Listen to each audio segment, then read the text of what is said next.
Hello dear learners, ಈ ವಿಡಿಯೋದಲ್ಲಿ ನಾನು ಎನ್ಸ್ಲೇವ್ಡ್ ಬೈ ಸಿವಿಲೈಜೇಷನ್ ಅಂತಕ್ಕಂತಹ ಡಿ.ಎಚ್. ಲಾರೆನ್ಸ್ ಅವರ ಎಸ್ಸೆಯನ್ನು ಡಿಸ್ಕಷನ್ ಮಾಡ್ತಾ ಇದ್ದೇನೆ. ನೋಡಿ, ಈ ಒಂದು ಎಸ್ಸೆಯನ್ನು ತುಂಬ ಡೀಟೇಲ್ ಆಗಿ ನಾನು ಎಕ್ಸ್ಪ್ಲೇನ್ ಮಾಡ್ತಾ ಇಲ್ಲ. ನಿಮ್ಮ ಎಕ್ಸಾಮ್ ದೃಷ್ಟಿಯಿಂದ ಸಿಂಪಲ್ ಆಗಿ ಮತ್ತು ತುಂಬ ಮುಖ್ಯವಾಗಿರ್ತಕ್ಕಂತಹ ಪಾಯಿಂಟ್ಸ್ಗಳನ್ನು ಡಿಸ್ಕಷನ್ ಮಾಡ್ತಾ ಹೋಗ್ತಾ ಇದ್ದೇನೆ. ಸೊ ಈ ಎಲ್ಲ ಪಾಯಿಂಟ್ಸ್ಗಳನ್ನು ಸರಿಯಾಗಿ ತಿಳ್ಕೊಳ್ಳಿ ಮತ್ತು ಅರ್ಥ ಮಾಡ್ಕೊಳ್ಳಿ. ನಿಮ್ಮ ಎಕ್ಸಾಮಲ್ಲಿ ಬರತಕ್ಕಂತಹ ಪ್ರಶ್ನೆಗೆ ಸರಿಯಾದಂತಹ ಒಂದು ಆನ್ಸರನ್ನು ಬರೀರಿ ಅಂತ ಹೇಳ್ತಾ ಈ ಒಂದು ಎಸ್ಸೆಯನ್ನು ಸ್ಟಾರ್ಟ್ ಮಾಡೋಣ. ಮೊದಲಿಗೆ ಹೇಳಿದ ಹಾಗೆ ಈ ಒಂದು ಎಸ್ಸೆಯನ್ನು ಬರೆದಿರ್ತಕ್ಕಂಥವರು ಡಿ.ಎಚ್. ಲಾರೆನ್ಸ್ ಅವರು.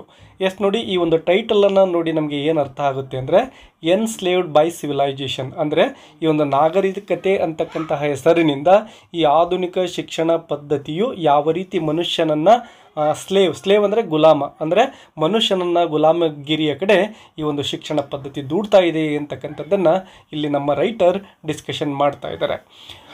ಈ ಪ್ರಬಂಧದಲ್ಲಿ ಒಂದು ಆಧುನಿಕ ಶಿಕ್ಷಣ ವ್ಯವಸ್ಥೆಯನ್ನು ನಮ್ಮ ರೈಟರ್ ಕ್ರಿಟಿಸೈಸ್ ಮಾಡ್ತಾ ಇದ್ದಾರೆ. ಮನುಷ್ಯ ಶಿಕ್ಷಣವನ್ನು ಪಡಿತಾ ಏನಾಗ್ತಾನೆ, ತನ್ನ ಸ್ವಂತಿಕೆಯನ್ನೇ ಕಳ್ಕೊಂಡ್ಬಿಡ್ತಾನೆ. ಅಂದರೆ ಅವನ್ನ ಕಲಿತಿರ್ತಕ್ಕಂತಹ ಶಿಕ್ಷಣ ಏನಿರುತ್ತೆ ಅಂದರೆ ಕೃತಕವಾಗಿರುತ್ತೆ. ಅವನ ವ್ಯಕ್ತಿತ್ವವನ್ನು ಸಂಪೂರ್ಣವಾಗಿ ಆ ಶಿಕ್ಷಣದಿಂದ ತೀಡಿ ಅವನ ಒಂದು ನಡವಳಿಕೆಯಲ್ಲಿ ಅನೇಕ ಬದಲಾವಣೆಗಳನ್ನು ತರ್ತಾರೆ ಮತ್ತು ಅವನ ಸ್ವಂತಿಕೆಯನ್ನು ಮತ್ತು ಸ್ವಂತ ವಿವೇಚನಾ ಶಕ್ತಿಯನ್ನೇ ಕಳ್ಕೊಳ್ತಕ್ಕಂತಹ ಸಂಭವನೂ ಇರುತ್ತೆ ಅನ್ನೋದನ್ನು ಇಲ್ಲಿ ರೈಟರ್ ಹೇಳ್ತಾ ಹೋಗ್ತಾರೆ. ಒಂದು ಮಗುವನ್ನು ಬಾಲ್ಯದಲ್ಲಿಯೇ ಅವನಿಗೆ ಶಿಕ್ಷಣವನ್ನು ಪಡೆದುಕೊಳ್ಳಲು ನಾವೇನು ಮಾಡ್ತೀವಿ ಅಂದರೆ ಅವನ್ನ ಅನೇಕ ಶಿಕ್ಷಣ ಸಂಸ್ಥೆಗಳಿಗೆ ಅಥವಾ ಟ್ಯೂಷನ್ ಸೆಂಟರ್ಗಳಿಗೆ ಅಥವಾ ಪಾಠ ಹೇಳಿಕೊಡ್ತಕ್ಕಂಥವರ ಬಳಿಗೆ ಕಳಿಸ್ಕೊಡ್ತೇವೆ. ಇಂತಹ ಕೇಂದ್ರಗಳಲ್ಲಿ ಏನಾಗುತ್ತೆ ಅಂದರೆ ಆ ಒಂದು ಶಿಕ್ಷಣವನ್ನು ಕೊಡ್ತಕ್ಕಂತಹ ವ್ಯಕ್ತಿ ಯಾರಿರ್ತಾರೋ ಅವರು ತಮ್ಮದೇ ಆಗಿರ್ತಕ್ಕಂತಹ ವಿಚಾರಗಳನ್ನು ಮಗುವಿನ ಮೇಲೆ ಬಲವಂತವಾಗಿ ಹೇರ್ತಾರೆ. ಅವನ ಸ್ವಂತ ವಿವೇಚನಾ ಶಕ್ತಿಯನ್ನೇ ಅವರು ಕುಂದಿಸ್ಬಿಡ್ತಾರೆ ಅಂತಕ್ಕಂಥದ್ದನ್ನು ಇಲ್ಲಿ ಡಿ.ಎಚ್. ಲಾರೆನ್ಸ್ ಅವರು ಡಿಸ್ಕಷನ್ ಮಾಡ್ತಾ ಹೋಗ್ತಾರೆ. ಇಲ್ಲಿ ಅವರು ಒಂದು ಹುಡುಗನನ್ನು ಎಕ್ಸಾಂಪಲ್ ಆಗಿ ತೆಗೆದುಕೊಳ್ತಾ ಇದ್ದಾರೆ. ಅಂದರೆ ಆ ಹುಡುಗನ ಹೆಸರು ಜಾನಿ ಅಂತೇಳಿ.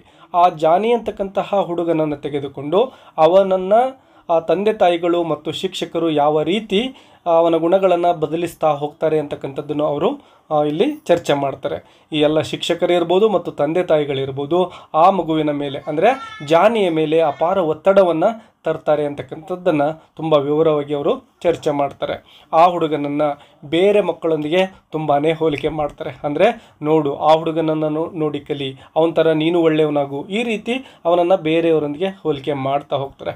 ಅವನ ಗುಣಗಳೇನಿರ್ತವೋ ಅವುಗಳನ್ನು ಸಂಪೂರ್ಣವಾಗಿ ನೆಗ್ಲೆಕ್ಟ್ ಮಾಡಲಾಗಿರುತ್ತೆ.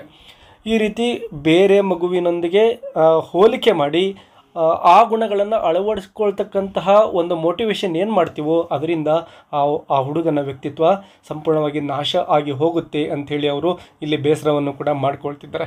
ಇದರಿಂದ ಆ ಮಗುವಿನ ನೈಜ ವ್ಯಕ್ತಿತ್ವ ಏನಾಗುತ್ತೋ ಏನಿರುತ್ತಲ್ವ ಅದು ವಿಕಸನಗೊಳ್ಳಲು ತೊಂದರೆ ಆಗ್ತದೆ ಅಂತಕ್ಕಂಥದ್ದನ್ನು ಕೂಡ ರೈಟರ್ ಅವರು ಡಿಸ್ಕಷನ್ ಮಾಡ್ತಾರೆ. ಮತ್ತು ಆ ಮಗುವಿಗೆ ಇಷ್ಟ ಇಲ್ಲದೆ ಇರತಕ್ಕಂತಹ ಅನೇಕ ವಿಷಯಗಳನ್ನು ಸಹ ಕಲಿಯುವಂತೆ ಒತ್ತಡ ಹೇರಲಾಗುತ್ತೆ. ಅವನಿಗೆ ಇಂಟ್ರೆಸ್ಟೇ ಇರೋದಿಲ್ಲ. ಅಂತಹ ವಿಷಯಗಳನ್ನು ಕೂಡ ಕಲೀಲಿಕ್ಕೆ ಆ ಜಾನಿಗೆ ಫೋರ್ಸ್ ಮಾಡಲಾಗುತ್ತೆ.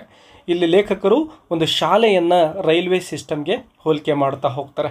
ಅಂದರೆ ಒಂದು ರೈಲ್ವೆ ಹಳಿಗಳನ್ನು ನಿರ್ಮಾಣ ಮಾಡಿ ಅದೇ ರೈಲ್ವೆ ಹಳಿಗಳ ಮೇಲೇ ರೈಲುಗಳು ಸಾಗಬೇಕಲ್ವಾ.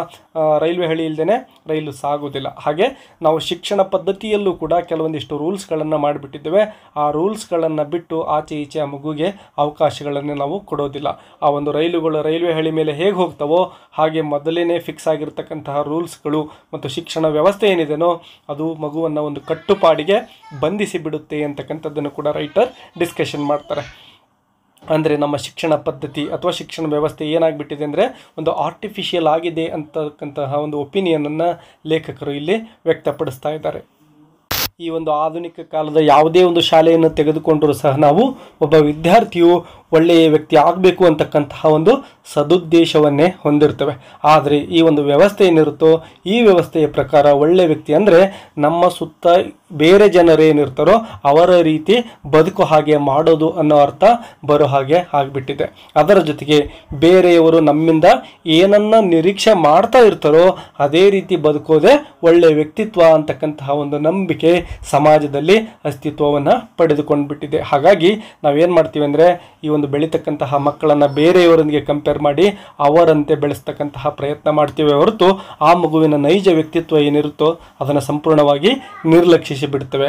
ಇದರಿಂದ ಒಬ್ಬ ವ್ಯಕ್ತಿಯ ಸ್ವಂತಿಕೆ ಅಂತಕ್ಕಂಥದ್ದು ಸತ್ಯ ಹೋಗ್ಬಿಡುತ್ತೆ ಅಂತೇಳಿ ಲೇಖಕರು ಹೇಳ್ತಾ ಇದ್ದಾರೆ.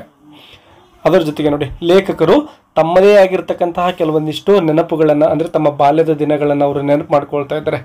ಅದರ ಜೊತೆಗೆ ತನ್ನ ತಂದೆ, ಅವರಪ್ಪ ಏನಿದ್ರಲ್ವ, ಅವರ ಬಾಲ್ಯದ ದಿನಗಳನ್ನು ಕೂಡ ಇವರು ನೆನಪು ಮಾಡಿಕೊಂಡು ಎರಡನ್ನು ಕಂಪ್ಯಾರಿಸನ್ ಮಾಡ್ತಾ ಹೋಗ್ತಾರೆ.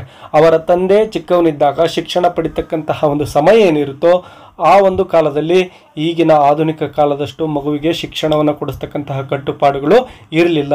ಹಾಗಾಗಿ ಅವರ ತಂದೆ ಆ ಶಾಲೆಯಿಂದ ದೂರ ಆಗ್ತಾರೆ, ಅಂದರೆ ಸ್ವಂತ ಇಚ್ಛೆಯಿಂದನೇ ಅವರು ದೂರ ಆಗಿಬಿಡ್ತಾರೆ ಮತ್ತು ಅವರು ಲೈಫನ್ನು ಎಂಜಾಯ್ ಮಾಡ್ತಾ ಹೋಗ್ತಾರೆ. ಆದರೆ ನಮ್ಮ ಲೇಖಕರು ಶಿಕ್ಷಣ ಪಡಿತಾ ಇರತಕ್ಕಂಥ ಈ ಒಂದು ಆಧುನಿಕ ಸಮಯದಲ್ಲಿ ಅವರಿಗೆ ಅನೇಕ ಕಟ್ಟುಪಾಡುಗಳಿದ್ವು. ಆ ಕಟ್ಟುಪಾಡುಗಳಿಂದಲೇ ಶಾಲೆ ಅಂದರೆ ಮಕ್ಕಳು ದ್ವೇಷ ಮಾಡೋ ಹಾಗೆ ಆಗಿದೆ ಅಂತಕ್ಕಂಥದ್ದು ಲೇಖಕರ ಅಭಿಪ್ರಾಯ. ಅಂದರೆ ಶಾಲೆಯಲ್ಲಿರ್ತಕ್ಕಂತಹ ಶಿಕ್ಷಕರು ಏನು ಇರ್ತಾರೋ ಮತ್ತು ಅವರು ರೂಪಿಸಿರ್ತಕ್ಕಂತಹ ನಿಯಮಗಳೇನಿರ್ತವೋ ಮಕ್ಕಳ ಮೇಲೆ ಅಪಾರ ಪ್ರಮಾಣದ ಒತ್ತಡವನ್ನು ತರ್ತವೆ ಅಂತಕ್ಕಂಥದ್ದನ್ನು ಲೇಖಕರು ಇಲ್ಲಿ ಹೇಳ್ತಾ ಹೋಗ್ತಾರೆ. ನೋಡಿ, ಅವರು ಮೊದಲನೇ ಸಾರಿ ಶಾಲೆಗೆ ಹೋಗಬೇಕಾದ್ರೆ ಆಗಿದ್ದಂತಹ ಒಂದು ವಿಷಯವನ್ನು ಅಥವಾ ಘಟನೆಯನ್ನು ಅವರು ನೆನಪು ಮಾಡ್ಕೊಳ್ತಾರೆ. ಮೊದಲನೇ ಬಾರಿ ಅವರು ಶಾಲೆಗೆ ಹೋಗ್ತಕ್ಕಂತಹ ಸಂದರ್ಭದಲ್ಲಿ ಅವರಿಗೆ ಇಷ್ಟ ಇರೋದಿಲ್ಲ.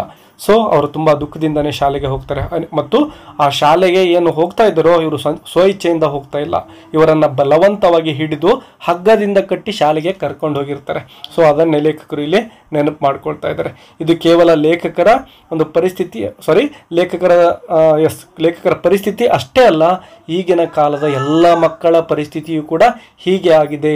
ಅನಿವಾರ್ಯವಾಗಿ ಮಕ್ಕಳಿಗೆ ಇಷ್ಟ ಇಲ್ಲ ಅಂದರೂ ಕೂಡ ಆ ಒಂದು ಶಾಲೆ ಅಂತಕ್ಕಂತಹ ಜೈಲನ್ನು ಸೇರಿಸ್ಬಿಡ್ತಾರೆ ಅಂತೇಳಿ ಲೇಖಕರು ಹೇಳ್ತಾ ಇದ್ದಾರೆ. ಮಕ್ಕಳು ಶಿಕ್ಷಕರನ್ನು ಒಬ್ಬ ಜೈಲರ್ ಥರ ನೋಡ್ತಾರೆ, ಅವರು ಶಿಕ್ಷಕರಾಗಿ ಕಾಣೋದಿಲ್ಲ ಅನ್ನೋದನ್ನು ಕೂಡ ರೈಟರ್ ಹೇಳ್ತಾ ಹೋಗ್ತಾರೆ. ಯಾಕೆಂದರೆ ಸಂಪೂರ್ಣವಾಗಿ ಆ ಮಕ್ಕಳ ಒಂದು ಸ್ವಾತಂತ್ರ್ಯವನ್ನು ಈ ಶಿಕ್ಷಕರು ಕಿತ್ಕೊಂಡು ಬಿಟ್ಟಿರ್ತಾರೆ. ಆ ಮಗುವಿಗೆ ಯಾವುದೇ ಸ್ವಾತಂತ್ರ್ಯವನ್ನು ಶಾಲೆಯಲ್ಲಿ ಕೊಡೋದಿಲ್ಲ ಅಂತಕ್ಕಂಥದ್ದನ್ನು ರೈಟರ್ ಹೇಳ್ತಾ ಇದ್ದಾರೆ. ಇದೇ ಕಾರಣದಿಂದಲೇ ಮಕ್ಕಳಿಗೆ ಶಾಲೆ ಮತ್ತು ಶಿಕ್ಷಕರಂದರೆ ತುಂಬಾ ದ್ವೇಷ ಅಂತೇಳಿ ಅವರು ಹೇಳ್ತಾ ಇದ್ದಾರೆ.